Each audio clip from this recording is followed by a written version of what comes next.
Yeah. And so I got good at figuring things out. And but the product was basically flawed in a lot of ways, and the conventional wisdom of how they processed the tech support. So relative to the fact that you didn't have the call frequency that was going to get you past probation, you almost got killed because qualitatively you were spending time resolving problems instead of passing them on.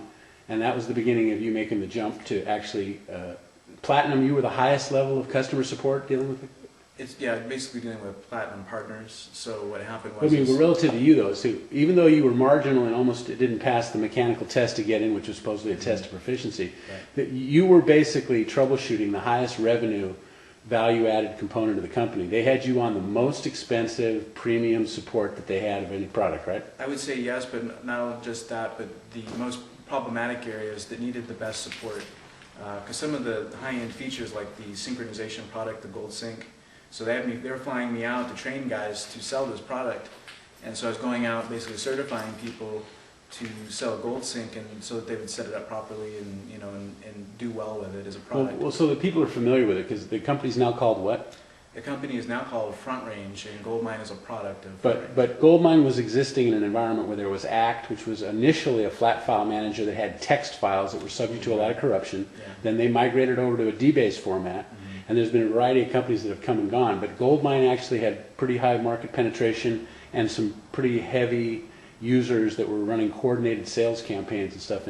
So you became familiar with the data set and the database information technology mentality toward modifying the core product specifically for some pretty heavy-hitting, high-end users that were coordinating a sales product, right? Yeah, and that was what made Goldmine successful, is that it wasn't just a company producing the software. They had partners who would customize the software to the degree that people would actually use it.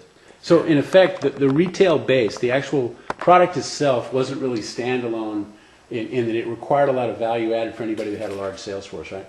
Yeah, immediately, yeah. And what was the progression while you were in with the company? The guy had originally had a scripted environment that was based on a particular database engine, and then they made a quantum leap to with the Borland motor? Right, so Alon had coded Goldmine. Originally it was a DOS application using Clipper, and then it moved into new Well, let's get back to what Clipper is. Clipper is basically a compiler of running the PRG scripted language that was originally set up for DBase. Right. Yeah. So the Clipper thing had limitations, and the Borland motor was pretty strong in its day, well, right? There was another evolution there where he went to another database engine called Codebase, and so he worked with that for a while, and then he moved into BDE, and then now that he's left, they're now doing something with, they use Microsoft ADO now. So in the CRM universe, they've fallen a step or two because they had a pretty heavy market penetration. Yeah, at the time, you know, you're talking about, you know, they were basically the middle market, heavy hitting solution that, you know, was capable of, you know, it was affordable, you could get it in there, it had synchronous features. Well, relative to the current environment, when somebody has an iPhone now, it goes without saying that it has a contact manager, that you have value-added fields for phone numbers, it, you know, has data integration, it does email and stuff. But back in that day, they were pretty much canned applications that were run off of desktops or maybe even laptops, right? Sure, yeah. And then the personal information manager was really just kind of a glorified Rolodex with a contact manager. I mean, with a calendar function. Yeah. The thing that separated Goldmine was that it was a work group product. Even though you could buy a single user, it was really designed for groups of people to work together. And, you know, then they incorporated, as technologies became available, you had faxing built in, emailing built in. Well, let's get to the super geek part of it, though. So you have a multi-user database, and you have unique file locking when an individual is editing that, and the other people just have read-only.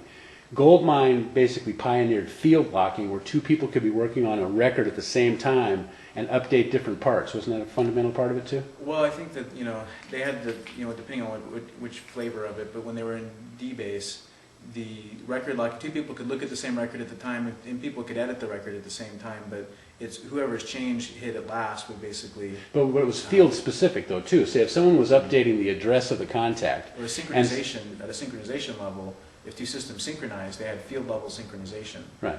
Now, did they use a timestamp? Was there some time server that basically allowed the individual nodes to identify when the record change was, or was it when it basically addressed the database? Well, what happened was when you made the change, they had a log, and what they did is they made this algorithm that would count the number of 40 millisecond increments between a certain fixed point in time to the particular point in time that you were at when you made the change.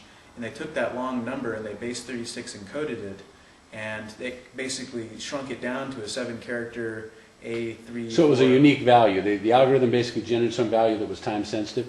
It was time sensitive, but even though the value didn't look like a date anymore, it was encoded, it would still sort like a date. So you could sort it and it would basically bring back the rows. And then they tacked down a little value at the end to make it, super unique. So issues related to database construction and information technology stuff, like whether something is keyed or whether you generate a unique record number, and how they're reconciled across multiple authors and one centralized database. So Goldmine gave you your first experience in that, and then over the ensuing years, within the Microsoft environment with the ASP and now the .NET maximization, you've basically worked the same pony the whole time, right? As far as like the database features, management running on a Microsoft product. So the maximization and optimization of the process for lack of corruption and synchronization, you've been working on this now for what, 12 years straight now? essentially, yeah. And almost all of your products are involving Microsoft processing of databases using now Microsoft SQL Server, and then the server-based product.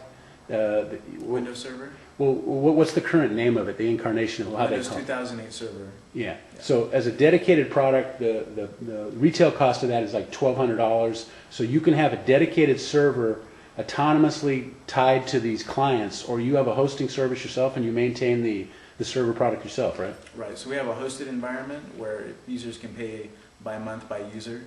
And then we also have an environment that where people could host it themselves, and then we also have a autonomous system where people can just install the whole thing on their laptop or their desktop computer.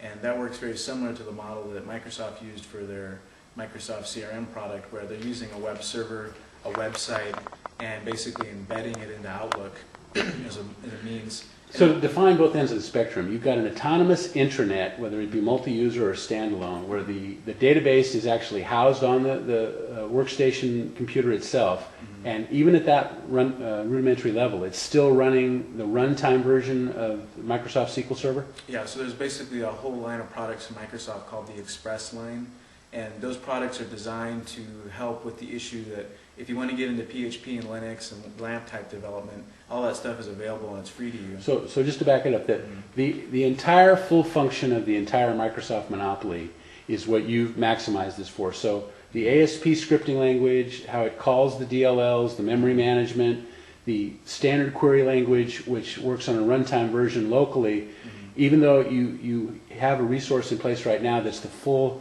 server-based SQL Server where you maintain the hardware as a time-sharing service, it'll also pipe scalability-wise into the big, huge Oracle databases because of the standard query language, right?